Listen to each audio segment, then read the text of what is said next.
Good tiding, fellow Earth dwellers, and welcome to League Unlock. Eric and Mark hanging out with you guys. The group stage is behind us, but it gives us an opportunity to redo everybody's favorite part of Worlds. We're talking top 20 player rankings, and there was so much criteria and things to take from coming into the tournament. Post group stage, it's pretty easy. You base it on the group stage performance. That's Absolutely. it. Get to live in the world of reality here, watching the facts go down, seeing all the stats, and seeing how the group stage plays out here. Time to revisit the top 20 players here, evaluate the play that we've just seen here, and give you a fresh list of rankings here to talk about. And as per usual, the group stage has your fair share of surprises, disappointments. There's definitely some crossover in these names to the ones that we had before the tournament started, but they're in very different positions, or some are not on the list at all. But you start 20 to 11, and somebody like Broxa, if we had him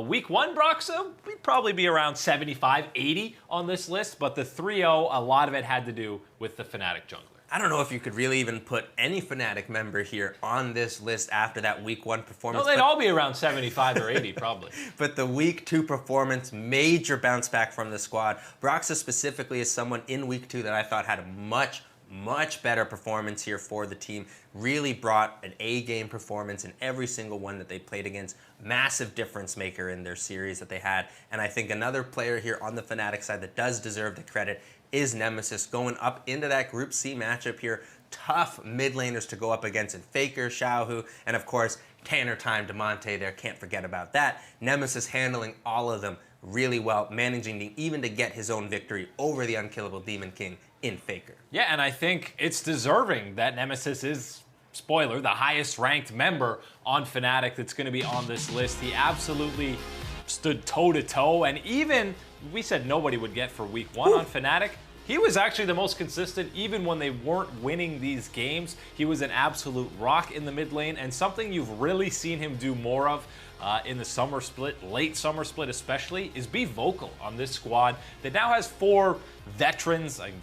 Whipple's kind of a veteran, a one-year vet, but he's spoken up and his voice is heard, and he is very demanding and assertive whenever he's in comms. Right, and this is something you got to remember when you're talking about Fnatic at Worlds. 2017, you had a young squad with Broxa and Caps getting their first international experience there. Now you've got Nemesis here picking up this type of international experience. What a debut, man. Gonna have to see how quickly he can use some of these lessons he's learned from the group stage, because if it can come into play here in quarterfinals, Fnatic is going to be scary in every position. Yeah, the mid lane matchups don't get very much easier as the knockouts go on. You have Do&B here next in that quarterfinals, who, funny enough, he's actually one spot ahead of on these rankings. Listen, we had Do&B number 1 before the tournament started.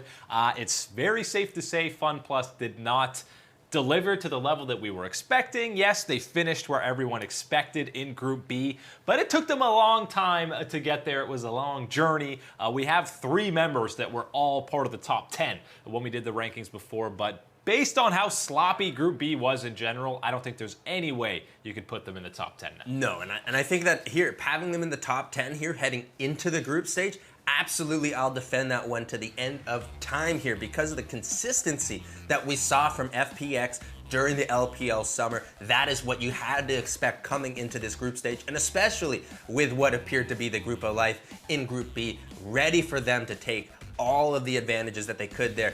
They simply just weren't able to do that and run through the group the way that they wanted to for the most part. You did see in a couple of the matches them actually show up and show more of the shades of that FPX that you wanted to see from the LPL summer, but here just not enough from any of these 3 big-time members here for FPX. And you know how much I love my super carry Do&B, but I gotta put him below the likes of Nemesis in this one. And there was still some games where you did see Do&B pop off, but I think Nemesis was probably the most important player for Fnatic here throughout the majority of the group stage, and that was not necessarily the case for Do&B on FunPlus. There's also a couple SKT members that you see here around the top 20. You had Khan at 19, who, I mean, he wasn't completely destroying anybody unless it was Huni, who was getting destroyed by most people in their matchups. And Teddy in here at number 14. We know he's not always going to be the focal point of SKT, but he was absolutely consistent for them. Very consistent damage coming through for SKT from Teddy. And again,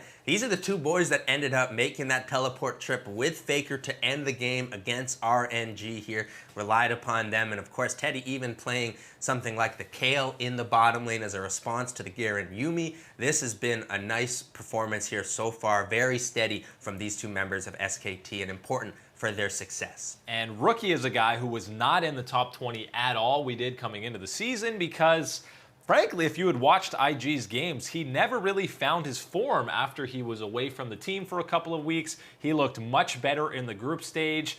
He still wasn't fully at his full power, but I mean, Jensen definitely felt some wrath from him. He did play 3 games of Orianna, which is, you know, not typically Rookie fashion, but he looks close to be getting back on track. Yeah, but then he just brings out that Kiana for you in the game just to break NA's hearts here. Just another time here. Thank you, Rookie, for that little present. NA doesn't need any help to have some broken hearts. They can do that all on their own. Oh, boy. Yeah, but Rookie finds himself here onto this list. Well-deserved here to get back onto here. This is where you would expect a player like him, maybe even higher up into these type of rankings is where you would expect to see Rookie. But yes, deserves to be back on a top 20 list with these performances here, putting himself back on the map here on the international stage. Next up, just outside of the top 10, it is the bot lane from Griffin, Viper, and Lehens. A lot of supports had somewhat underwhelming performances here in the group stage. Lehens is actually the highest support we have on this list, and he's outside of the top 10. I think he was clearly the most consistent and really inted the least. That's a lot of supports across the groups. They were looking squishy, even if they were tanky champions. But Viper and Lehens were fantastic, especially you saw those 2 games against G2. They performed well. That was because, you know, G2 as a whole was not looking great. But I think Viper, we know the mechanics are absolutely there. And they're great at Garen Yuumi. So. Gotta love more of that Garen Yuumi. No, we don't love more of that. I don't know what mechanics you really need to pilot the Garen Yuumi here, but I tell you what. Man. That is not what I'm judging Viper's mechanics on. I'll tell you what, he has certainly brought a lot of damage into this one. But I do want to talk about Lehens. I think Lehens, as you right, we haven't seen a lot of the stellar support play that we were hoping to see at this tournament here so far, knowing who we were getting. But I think Lehens has absolutely delivered on his part, at least, for the supports, delivering some amazing playmaking plays, and again, still saving the lives of their team members. Yeah, and that's always what you're trying to do as support, is calm everybody down. But you've seen a lot of the EU supports, the Chinese supports as well. They are not helping their team. A lot of the times they are getting caught out, but at least they're just trying to drop down some warts. Coming up after the break, we move on to the top 10, and despite the best efforts of some of G2's teammates, these two were rock solid in carrying them to second place. Ladies and gentlemen, boys and girls, we are back on League Unlock. Eric and Mark here with you guys, continuing our post-group stage top 20 player rankings, which means, again, criteria is only from the group stage, 6 or 7 games of action that we saw here. We have reached the top 10, and you know, before the tournament started, we had a lot of G2 members, a lot of SKT, a lot of Fun Plus. Some of these teams delivered on the hype. Some players on G2 definitely did not. We're looking at you, Mickey and Yankos. No, you're not on the top 20. Yankos, we had all the way at 3. And they got out of group, so we can't give him the Dade award, but he definitely did not deliver to the level we were expecting. Somebody who did for G2 was Perks in that bottom lane, and there was really the dual threats of G2 that were the most consistent. And keep in mind, the reason a lot of people are playing mages is mainly because of this guy. And one of the amazing things heading into this group is what you saw here coming through from the other squads and what you expected to see in the bottom lanes. You knew, okay, maybe Cloud9 will try something a little bit different. And you knew from Viper and Griffin, you knew that there would be some awesome dude carries down in the bottom side, not just traditional marksmen. And you were going up against the king of non-traditional marksmen in Perks here in the bottom side.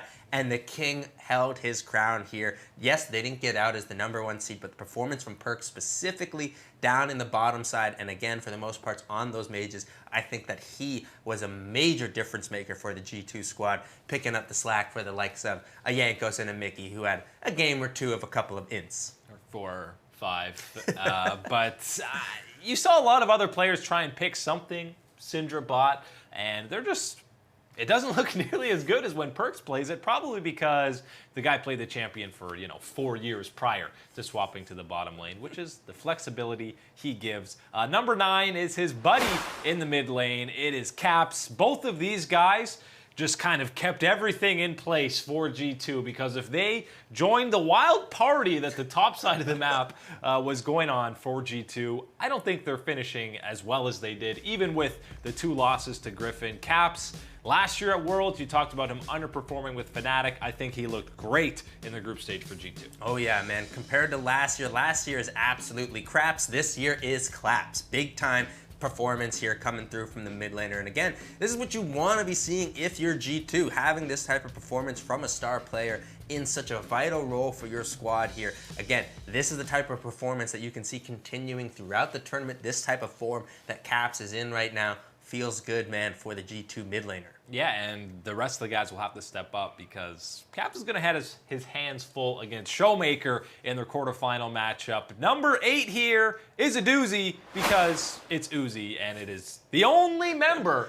on this list that's not through to quarterfinals. Oh, feels bad, man. There's a picture that came out of Uzi the night after being eliminated from Fnatic, rewatching the matches here, watching Reckless's interview in tears in his hotel room. And man, it just feels so bad because of what an icon and character that Uzi has been in the League of Legends scene, and how historic he is, and what type of power and figure he is specifically for the LPL, and to not have him here throughout the rest of the tournament, the rest of RNG. And again, the way that he was playing was maybe the best I've seen Uzi play on an international stage, and to have him not there at the rest of this tournament, you want to shed a tear for that one. I mean, the numbers are absolutely insane, and obviously a lot of that is due to the fact he also had more than 11 CS per minute, but he is getting spoon-fed every available minion, every single jungle camp that's possibly He's Mr. there. Uzi. He deserves it. He gets it all, and you know what?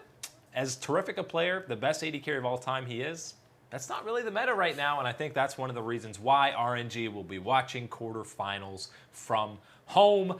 Someone who's not watching from home is number 7 on this list, and it is a young 18-year-old who, he started dominating solo queue, and now he comes with Damwon, a big question mark for this squad. But Canyon in the jungle was absolutely incredible in the group stage, and everyone talks about the solo laners as the key points for Damwon, and they absolutely are, but that entire top side of the map for the majority of the split was incredible, and I think Canyon played even better in groups than we saw in the summer split. He really did have a fantastic play here throughout the group stage, and again, yeah, it did seem like more of an improvement on what we had seen from the summer from him. I specifically want to be talking about, man, that Baron steal that they were able to get here at the back of the pit. That was a 2-man Baron steal with the help of Showmaker. 2-man Baron steal with the help of Showmaker, but you got to give the credit here to Canyon, the man who secures it, making sure that they get that big purple worm. Yeah, and his early game, I mean, listen, you're going to see as this list goes on, the junglers and mid laners at this tournament absolutely dominating, and probably the 2 most important roles at this entire event, which is why they're so highly represented. As we move on, number 6 is just another mid laner. It is the 100 KDA man himself, Chovy, who he seems to be the Reckless of the mid lane, where people constantly just call him a KDA player. He's never going to actually go in and make the game-winning play, but that is unfair to the talent and the carry performances that this guy has put on in his very young career.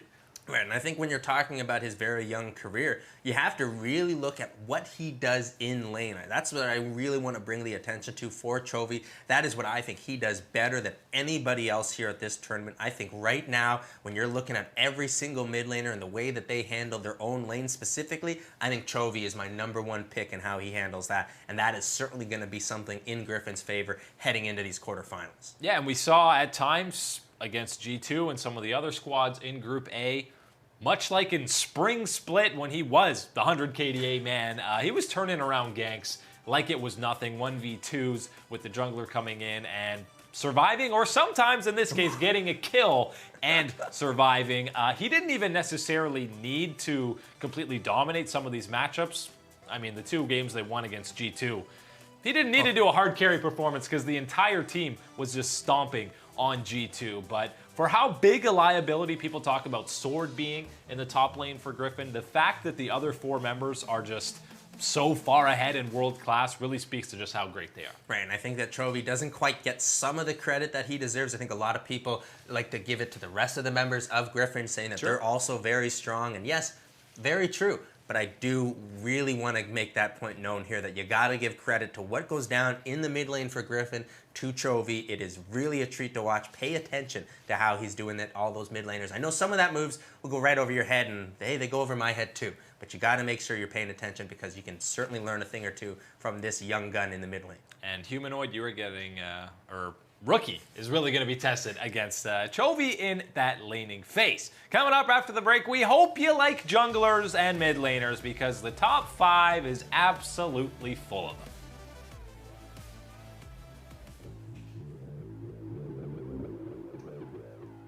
Have no fear, we have returned to League Unlock. Eric and Mark here with you guys. We have reached the top 5 for our revamped and revitalized top 20 player rankings after the group stage. We've already talked about a lot of junglers and mid laners. Well, there's plenty more of them here in the top 5, because that mid-jungle synergy has completely dominated the group stage here at 2019 Worlds. And in at number 5 is probably the MVP from the MSI group stage, and he pretty much did it again. It is Clid for SKT. He is always who the early game runs through, and really anything pre-20 minutes, and yet again another international competition. He looks real good. Oh man, Clid is a monster out there on the Rift right now. The coordination that he has with the rest of the SKT1 members right now is a scary thought to be thinking about. The way that him and Faker move around the map, that is a duo that you do not want to be running into at any point of the game here.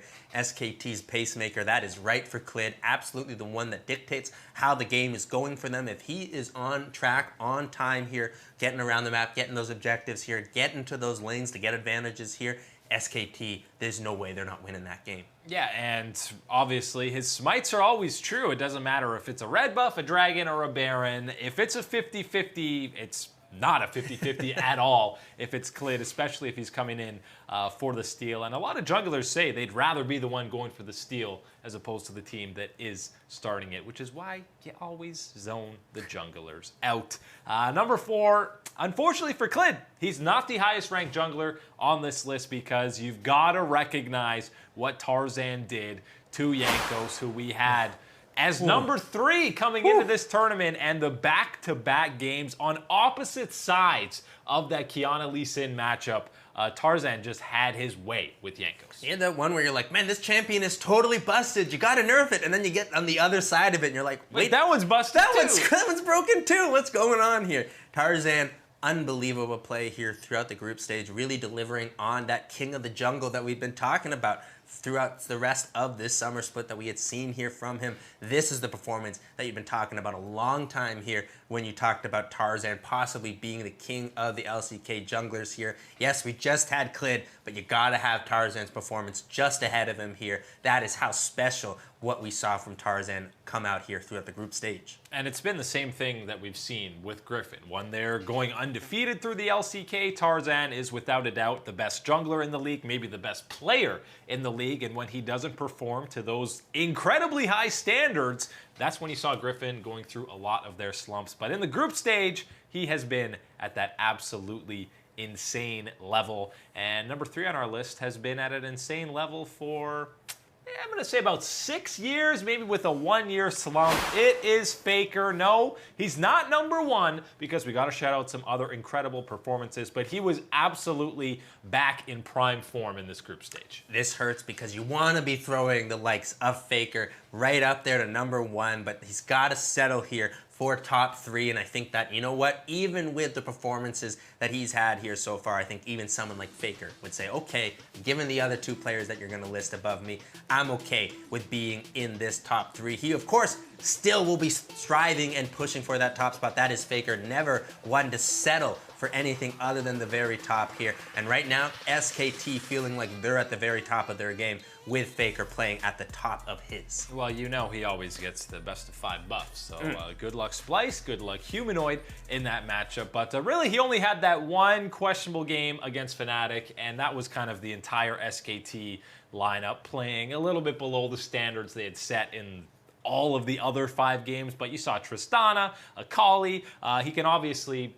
Champion pool is never an issue when it comes to Faker, and it hasn't been in his 7-year professional career, and it won't be at this World Championship. But he is not the highest ranking mid laner on this list because Showmaker on Damwon, he was absolutely doing just that. And listen, you see that Nuguri was not even on this list because we had him as the most hyped player on Damwon. I don't think he delivered at all. If you were talking Dade Award, I might be whispering Nuguri, even though they finished first and were very dominant. They didn't need Nuguri because Showmaker was insane. Right, Nuguri didn't have the performances that you wanted here and the ones that we've been hyping up. He did find some type of value here for Damwon, but certainly not anywhere close to the value you're getting from having Showmaker, the king, in that mid lane here so far. The way he was playing in this tournament so far throughout the group stage, massive, and I mean massive difference maker. That play there with Canyon here for the Baron, that's the one we're talking about. 2v4 basically. Unreal steal here going through that one. And again, throughout the whole part here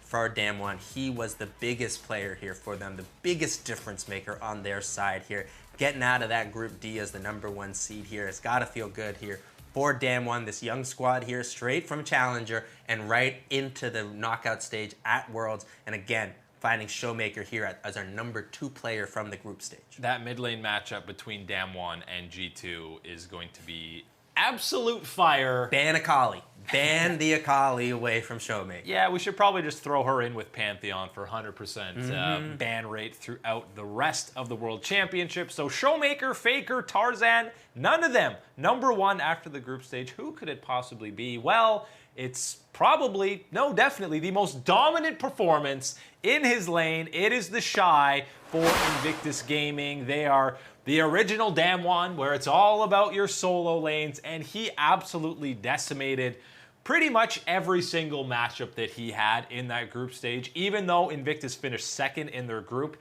even in their losses, one of them to Damwon, he completely obliterated Nuguri. This is one of those amazing moments here for the Shy when you look at this group stage and what you're able to do. Going up against Impact, took down a former world champion here, a veteran of so many world championships. And Look then at that gold lead, that's just him. And then he gets to go up against Nuguri, someone we've been hyping up so much for the performances that he was able to deliver. And we've had a lot of trash talking even come through from the Shy, talking about the differences, and oh boy, that is a deleted health bar in an ADC. It ain't no Klepto Vlad. And oh boy, that is that phase rush Vlad that we know the Shy is famous for, and he absolutely delivered it. And hey, even if he's not playing the Vlad, he's playing into the Vlad, and oh boy, that is deleted. No more Hemomancer, thank you very much. The Shy taking the #1 spot here from the group stage, firmly establishing himself as the top player throughout the group stage at Worlds 2019. And that one matchup is why I lean slightly towards Invictus, again, taking down a Pool 1 seed in the knockout rounds, because Sword versus the Shy is probably, again, definitely the biggest mismatch that we have in quarterfinals. Oh yeah, but I want to be seeing your boy Tarzan making that trip up topside, see if the Shy can handle some of that That's pressure. 2 kills for him then if you're sending. You need to send more than 2 against the Shy. That's it for our post-group stage player rankings. Eric and Mark here with you guys. Thanks for hanging out. We'll see you next time.